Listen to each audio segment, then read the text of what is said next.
안녕하세요. 한지인이라고 하고요. 저는 브랜딩이라는 일을 20년 정도 했다라고 썼는데 사실은 일을 시작할 때는 브랜딩이라는 말이 그렇게 막 요즘처럼 유명한 말은 아니었어요. 디자인을 전공을 했는데 제가 마케팅 부서에서 일을 했거든요. 스페이스 마케팅 팀이라고 해서 공간을 구현하는 데 있어서 얼마나 이 브랜드의 정수를 녹여내느냐 이런 일들을 브랜드 가이드를 받고 컨트롤을 하는 역할을 했었거든요. 돌이켜보면 아 나는 그때부터 그냥 브랜딩 일을 했었구나. 그리고 두 번째 직장을 갔을 때도 기업의 인테리어 팀에 들어갔는데 모든 가맹점이나 뭐 직영점이더라도 가이드를 저희가 만들어서 내보내고 그것들을 어떻게 잘 지켜지고 있는지 아니면 이거를 뭐 시즈널 마케팅을 할 때 어떤 식으로 또 새롭게 해석을 할지 이런 일들을 했단 말이죠. 그래서 브랜딩이라는 단어를 제가 뭐 사회생활을 하면서 처음부터 막 쓰지는 않았지만 시작부터 브랜딩이라는 일을 했었구나. 그 이후로는 이제 친구랑 같이 뭐 창업도 하고 프리랜서로도 일을 하고 지금 또 ORB라는 그 사업체를 만들어서 운영을 하고 있는데 이 일을 하면서 브랜딩이라는 것을 뭐 디자인뿐만이 아니라 다양한 방면에서 기획과 전략과 뭐 운영과 이런 것을 다 다룰 줄 아는 그런 일을 하는 게 너무 재밌어서 계속 브랜딩이라는 일을 하고 있습니다. 제가 오랫동안 이렇게 정말 많은 브랜드를 봤고 사장님들이 어떻게 일하시고 어떻게 이 일을 발전시키고 이런 것들을 많이 봤잖아요. 사장님이 방향성을 잡는 거에 따라서 흥망성쇠가 굉장히 많이 바뀌는구나 라는 거를 목격을 많이 했었고 그 방향성을 잡는다라는 것은 곧 사장님이 원하는 방향 이 있고 그걸로 내가 세팅을 어떻게 해야지 라고 결심을 하고 결정을 하고 일들을 만들어가는 것이라는 것을 알게 되었어요. 그런 부분에 있어서 욕망이라는 그 부분이 굉장히 브랜드의 방향성에 큰 영향을 미친다라는 결론을 내리고 있고요. 그 사장님의 욕망과 그 사장님이 세팅한 브랜드의 욕망이 어떤 식으로 잘 균형을 이루고 앞으로 나아가느냐에 대해서 신경을 더 많이 써야 이 브랜드가 대박을 넘어서서 진짜 오랫동안 그 역할을 하는 브랜드로서 살아가기 위해서 너무너무 중요하다라고 생각하게 되었습니다. 첫 번째 유형으로 제가 소개해드린 건 능력 추구형 브랜드예요. 딱 들으시면 아시겠지만 정말 일잘러의 이미지가 있죠. 대표적인 브랜드로 인터뷰를 한 것은 노크노크라는 소셜 스타트업이에요. 장애인의 외출 접근성을 높이는 문제에 대해서 이야기를 하고 있고 그것을 해결하기 위한 방법, 솔루션을 개발을 하고 있는 회사입니다. 제가 이 브랜드 초기 런칭을 할 때 같이 컨설팅을 해서 들어봤고 이분들을 정말 딥하게 인터뷰를 하면서 어떤 가치를 구현하고 싶은지 그리고 그것들이 어떤 식으로 해결 방식을 만들어 갈 수 있을지에 대해서 같이 고민을 많이 했었고요. 지금은 이제 인터뷰를 이제 몇 년 만에 하다 보니까 피보팅을 막 하시고 계시더라고요. 근본적으로는 이런 같이 어떤 장애인의 외출성을 높이자라는 것을 기반으로 비즈니스 모델은 계속 바뀔 수 있지만 이 문제를 해결하는 그 바운더리 안에서 장애인이 자립할 수 있는 방향성을 항상 놓치지 않고 개발을 하려고 하시는 분을 소개를 드렸고요. 능력 추구형 브랜드들은 어떤 문제를 해결하려고 하는 욕망이 있다고 말씀을 드렸잖아요. 그래서 그 문제를 해결하는 것에 있어서 사명감 같은 게 굉장히 많이 중요하고 역할을 많이 해요. 그래서 그 브랜드의 의도가 너무 확실하기 때문에 그거를 잘 한다. 이분들이 근데 그 와중에 굉장히 곤란해 하시는 부분은 이 문제에 굉장히 포커스가 많이 돼 있고 해결에 굉장히 공을 들이고 있기 때문에 어떤 식으로 홍보를 해야 되지? 이런 부분에 좀 관심도 많이 없으시고 사실은 필요 없다고 느끼시는 분들도 계실 수 있고 그래서 그런 부분에 있어서 브랜딩 도움을 좀 드리려고 들어가게 되는 경우도 많이 있어요. 그래서 그런 부분을 어떤 식으로 너무 부담스럽지 않게 접근할 수 있을까라는 이야기도 같이 담았습니다. 두 번째 유형은 이익 추구형 유형이에요. 얼마나 실용적으로, 얼마나 현실적으로 장악을 잘 할 수 있는가에 포커스가 돼 있는 유형을 이야기를 하고요. 제가 인터뷰를 한 대표적인 브랜드는 타틀르라는 터키 디저트를 가지고 비즈니스를 하고 있는 브랜드예요. 제가 이 대표님을 만난 것은 이제 창업하기 전에 창업가 양성 프로그램 같은 데서 만났는데 지난 겨울이었거든요. 근데 이번 봄에 런칭을 하시고 6개월 정도? 반년 정도 됐는데 엄청 활발하게 활동을 하시고 계셔서 그런 되게 수완 좋으신 브랜드이고요. 딱 봤을 때는 이게 왜 이익추구형이라고 하지? 스토리도 되게 말랑말랑하고 예쁘고 뭔가 되게 감성적인 것 같은데? 라고 생각을 하실 수 있는데 저는 이분이 이제 창업하는 과정을 봤잖아요. 근데 되게 딱 이분이 대단한 수완가구나 라고 느꼈던 것이 본인이 여행 가서 너무너무 맛있고 이걸 소개해야겠다라는 그 스토리는 굉장히 말랑말랑한데 이걸 사업으로 만들어야지 라고 했을 때 대부분의 유형은 이거를 배워서 와서 카페를 열어서 여기서 이걸 만들어서 팔아야지 이런 경우가 많이 있는데, 이분은 고민을 하시다가 터키 공장이랑 계약을 하셨거든요. 진짜 수완가다. 본질적으로 비즈니스를 만드는 그 방식에 있어서 굉장히 똘똘하신 분이구나. 그 효율성이나 그런 부분을 굉장히 많이 우선순위에 두고 일을 하시는 분이구나 라는 것을 알고 딱 요 타입이다 라고 해서 인터뷰를 했습니다. 이분들이 잘하는 점은 뭐니 해도 세일즈를 정말 잘하시는 거고, 시장에 대한 이해도가 굉장히 높으시고 그걸 바탕으로 어떤 전략을 피는지를 잘 알고 계시는 거죠. 근데 이분들이 욕망의 측면에서 봤을 때는 엄청난 1등이 되겠다, 이런 막 정말 대가로 인정을 받고 싶어 이런 결이 아니라, 라디오스타에 유승수 배우님이 나오셔가지고 아무도 나를 모르지만 돈을 많이 벌고 싶어 이런 짤 보신 적 있으실 거예요. 저는 이 말이 이 유형의 브랜드를 운영하시는 분들의 대표적인 짤이라고 저는 생각을 하거든요. 그래서 이 일을 너무 과하지 않게 적정한 범위 안에서 잘 추구를 하시고 싶으신 거예요.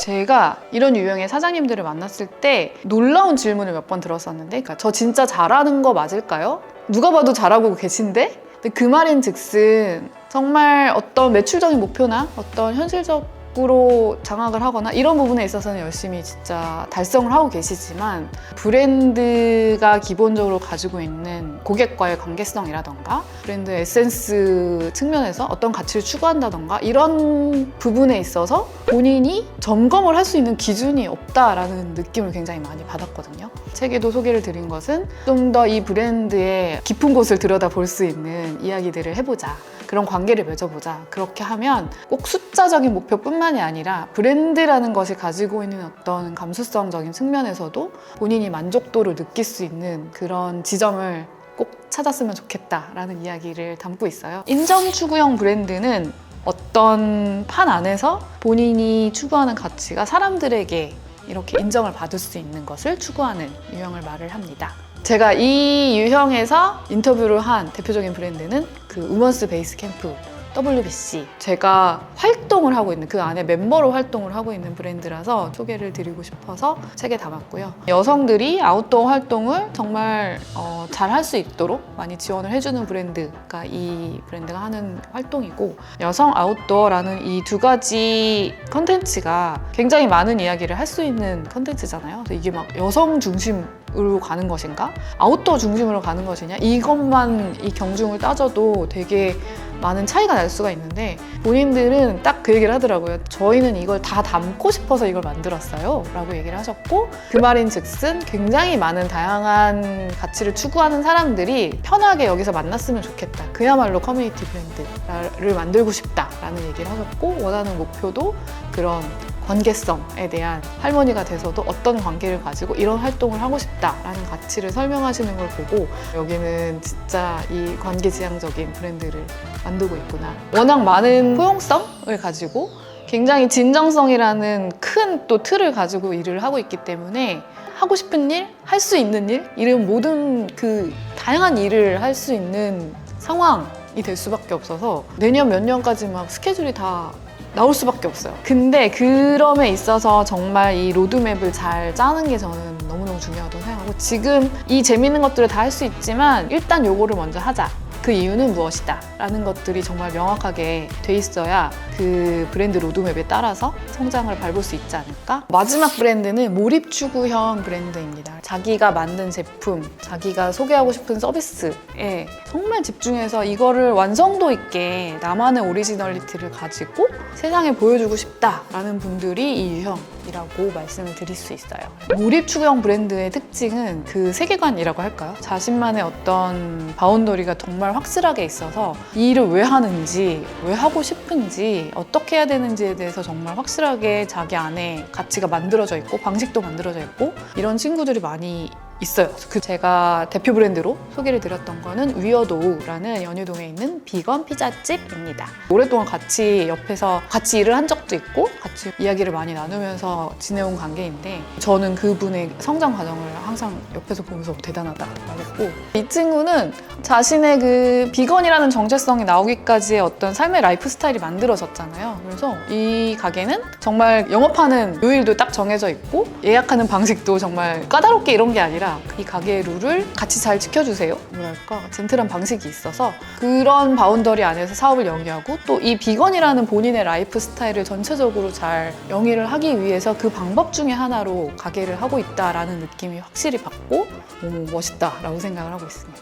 이분들이 사업을 하시다가 항상 하시는 말씀이 있어요. 이 일 계속해서 돈이 될까? 이건 돈이 안 되는 일이에요. 또 재밌는 건 그러면서도 계속 그 일을 하세요. 브랜딩을 하는 입장에서는 그렇다면 이 고민을 어떻게 해결을 할 수 있게 도와드릴 수 있을까? 이런 생각을 많이 하거든요. 어느 정도의 과함을 넘지 않는 브랜딩을 했으면 좋겠다라는 제안을 드리고 있고 그중에는 본인이 하는 일들을 조금씩만이라도 드러내보자. 정기적인 콘텐츠로 만들어 본다던가 그리고 사실은 그런 알리는 방법도 있지만 또 이거를 오랫동안 계속 버틸 수 있도록 스스로 만들어줄 수 있는 어떤 단계들을 개발을 해보자. 저는 이분들은 좀 더 궁극적으로 이 일이 나만의 일이기도 하지만 사람들과 연결이 됐을 때 어떤 가치를 좀 더 번영시킬 수 있을까라는 이야기도 꼭 드리고 싶어서 책에 써보았어요. 나의 어떤 욕망이나 내가 하고 싶은 일에서 시작이 되었지만 사람들, 고객이 있다는 거는 결국 고객들의 그 욕망도 있다는 거잖아요. 그래서 그런 것들을 잘 연결할 수 있는 최소한의 지점들을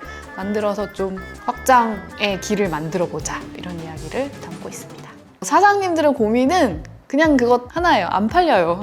어떻게 더 잘 팔릴 수 있을까요? 이런 질문을 하시죠. 좀 더 직설적으로 하시는 분은 이거 하면 돈이 됩니까? 이런 말씀도 많이 하시고요. 근데 제품이나 서비스를 만들고 원하는 만큼 안 팔려. 그러면 보통은 광고를 돌리세요. 광고를 돌리시고 조금 돈이 있다. 그럼 인플루언서를 불러서 컨텐츠를 만드시고 하는데 제품 서비스를 그냥 알리는 거와 브랜딩을 해서 알리는 거의 차이점을 꼭 알아주셨으면 좋겠어요. 그래서 이 브랜드만의 장점, 강점 이런 것들을 첫 번째 충분히 전달될 수 있게 두 번째는 고객들의 욕망과도 이게 어디서 만날 수 있는지를 찾아내서 전략적으로 그리고 세 번째는 당연히 이게 쉽게 빠르게 친절하게 전달될 수 있도록 그 방식을 기획하는 것들을 다 포함을 하는 거거든요. 그래서 이렇게 구성이 된 어떤 광고를 만들어주는 것 이라고 생각을 하셔도 좋을 것 같아요. 그런 거를 브랜디드 컨텐츠라고 부르기도 하고 그런데 이 돈이 되게 만드는 과정에 있어서 브랜딩을 하는 것이 사실은 광고만 있는 거는 아니에요. 제일 먼저 생각을 할 수 있는 것이 광고인 거고 브랜딩이라는 그 작업의 종류에는 사실은 광고뿐만이 아니라 그냥 여기 오시는 고객님들에게 얼마나 더 어필을 할 수 있는지 그 경험을 설계한다라는 말을 쓰기도 하고 제품 자체가 조금 더 고도화돼서 전달될 수 있게 이거에 대한 기획을 좀 더